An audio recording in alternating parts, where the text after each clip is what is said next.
Hello everyone, welcome back to another CV2 tutorial. I'll be your host for today. My name is Chili, and in this video I'm going to be teaching you how to make a jump scare. Okay, so here are the main components to get started. Okay, first and foremost, you want to place a seat with grid snapping. You can rotate it so that it's perfectly straight. Then we get a trigger volume, and this is going to be what puts our player in the seat when they touch the monster. So we'll just put this off to the side here. Now we get a monster, so you can pretty much use any monster you want. I'll just get the first one that comes out, and it's Boo Box. So let's place Boo Box over here in front of the seat. So let's put him here. Now you want an animation gizmo, and this is what we're going to use to animate our monster to attack. So use your select tool, select entire invention, and wire it up to this little circle thingy. And then you also wire up the seat. Now we're going to start editing this, and we're going to just move it so that the monster is holding our player. You can pretty much do whatever you want with this animation, so I'll just do a time lapse here of me animating.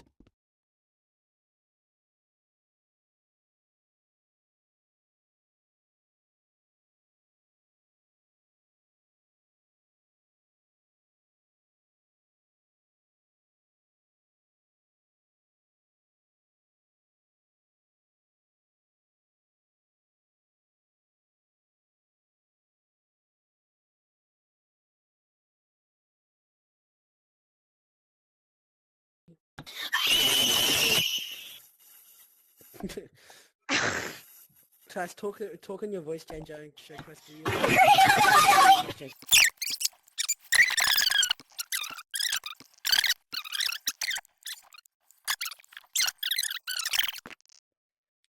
Okay guys, so I've done a really basic animation. Skitty's just working on some construction for his hub.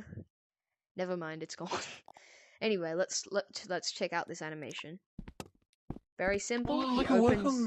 He opens his jaw wide and snaps it shut on you.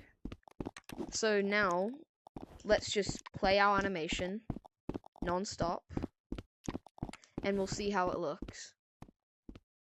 Okay, looking good. Now we'll turn this off, and you'll see it keeps moving. So what we're going to do is set it to stop at start. So you configure, press stop and start. Now, you're going to want to get a player variable chip.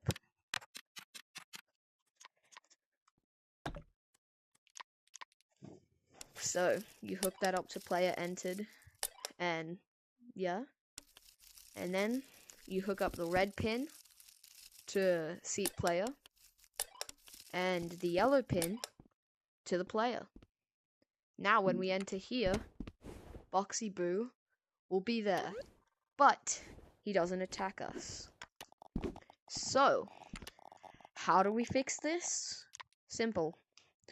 You'll want to get a CV2 converter.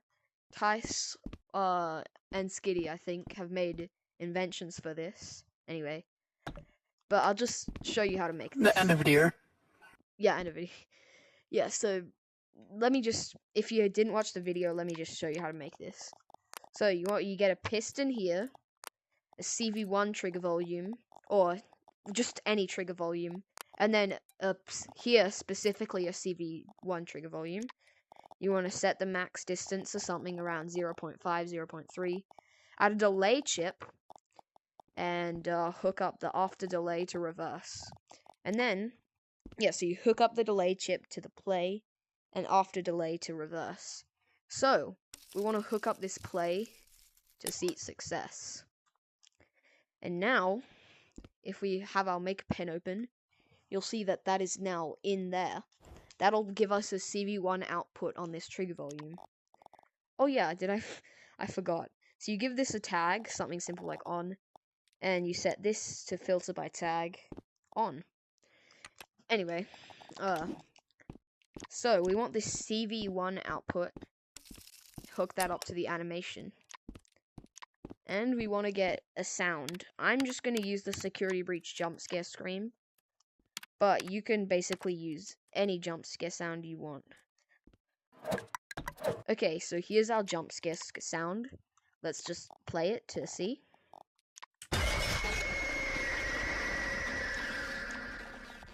Pretty good. But there's a problem. This animation is 1 second. And this is a lot longer than a second. How do we fix that? Simple. With our delay chip, we set the delay to 1 before it reverses. And we hook up play to the red pin here, and the purple pin stop to the blue pin here. And now, it only takes 1 second. Once the animation is finished, The sound stops.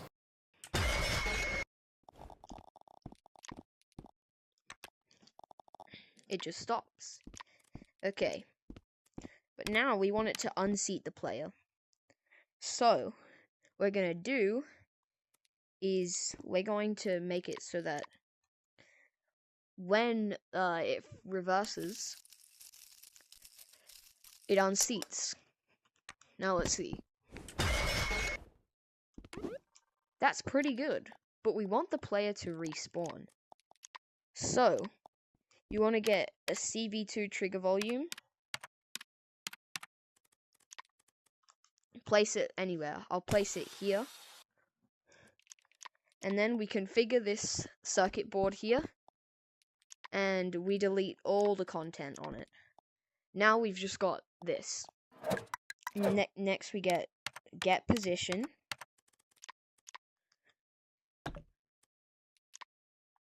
Get rotation.